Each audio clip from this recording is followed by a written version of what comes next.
Donc, nous allons voir petit 1, développement.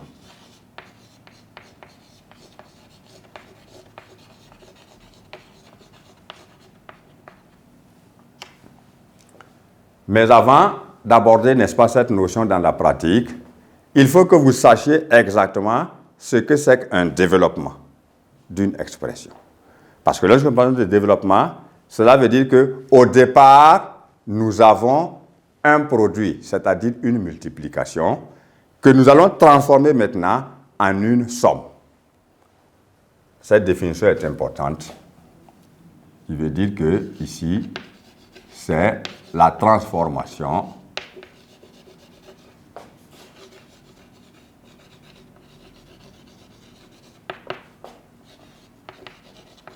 d'un produit ou encore d'une multiplication, parce que quand on dit produit, c'est la même chose que multiplication au sens mathématique du terme. En une somme. Et quand on dit somme, il ne faut pas tout de suite voir l'addition. Ça peut être une série d'additions et de soustractions. Voilà pourquoi ici on ne précise pas que c'est une addition. Voilà. Alors, dans ces conditions, nous allons voir l'exemple de calcul dans ce qui concerne le développement. Si l'on vous dit de développer cette expression,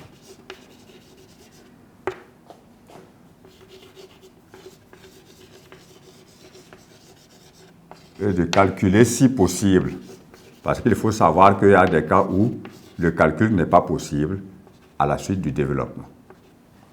Nous avons l'expression A qui est égale par exemple à 5 fois 6 moins 2.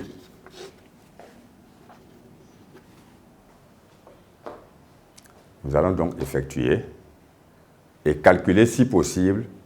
Parce que dans ce cas, nous allons voir que c'est possible, mais dans d'autres cas, nous allons voir que ce n'est pas possible de rassembler des grandeurs. Ici, dans cette expression, à la lumière des exemples que nous avons vus, on obtient 5 fois 6 moins 5 fois 2. Alors, 5 fois 6 font 30 et 5 fois 2, 10. Nous voyons ici que nous n'avons que des nombres entiers naturels qu'on peut appeler aussi des nombres décimaux. Dans ce cas-là, le calcul est possible puisque tout le monde peut retrancher 10 de 30. On obtient alors A égale à 20. Voilà pourquoi dans les questions, on dit bien de calculer si possible. Si on dit de calculer tout court, il faut faire en sorte maintenant que dans n'importe quelle question, on puisse calculer pour que l'élève ne se confronte pas à une situation, parce que s'il a 2A moins 5, bon, il va dire quoi? S'il a 2A plus 8, est-ce qu'il va dire 10A? Est-ce qu'il va dire 10?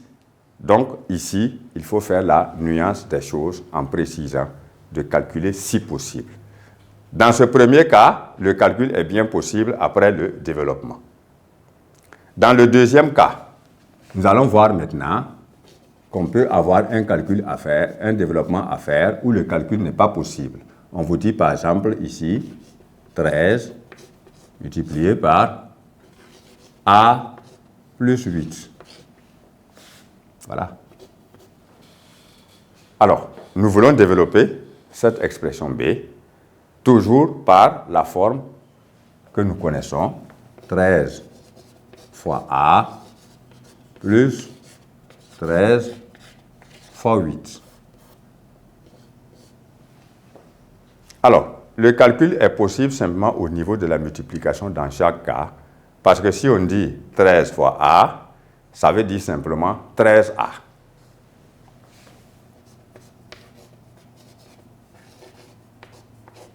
Et si on dit 13 fois 8, alors on obtient 104. Nous voyons maintenant que c'est comme si on était en train d'additionner des pintades et puis des poulets. Vous ne pouvez pas dire que ça fait seulement des pintades qu'on obtient ou bien seulement des poulets qu'on obtient. C'est toujours un mélange de ces deux volailles. C'est le cas ici, parce qu'on a 13A et on a 104, sans unité. Cela veut dire que le calcul d'addition ici n'est pas possible. Le développement est possible. Cela veut dire que dans ce cas, vous n'êtes pas obligé d'effectuer pour décrire, par exemple, ici, 13A plus 104. Même si vous ne l'avez pas fait, ici, 13 fois A plus 13 fois 8, c'est le développement de 13 fois A plus 8, qu'on va lire plus tard, 13 facteur 2. Parce que la multiplication, on peut ne pas l'écrire. Mais si rien n'est écrit, sachez que c'est toujours de la multiplication à cause des parenthèses qui sont là. Voilà. Donc ici, dans l'expression B, nous obtenons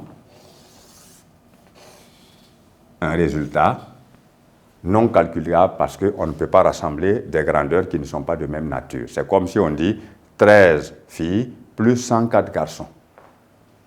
Voilà. Vous ne pouvez pas avoir ici, je ne sais pas moi, 137 filles ou bien 137 garçons. Non. Parce que l'un ne peut pas prendre ce qui appartient à l'autre. Voilà. Voilà pour ce qui est du développement. Nous avons transformé un produit dans chaque cas parce qu'on a une multiplication de 5 par quelque chose, ensuite de 13 par une autre chose. On a seulement fait le développement parce qu'on a transformé dans chaque cas un produit en une somme. Voilà. Et à présent, nous allons évoluer sur la question de factorisation.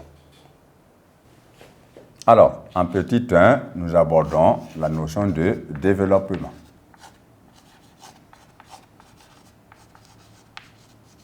Où nous avons dit que développer, c'est transformer une somme en un produit. À présent, nous allons voir l'autre notion, que la distributivité de la multiplication par rapport à l'addition et à la soustraction nous permettra donc de découvrir.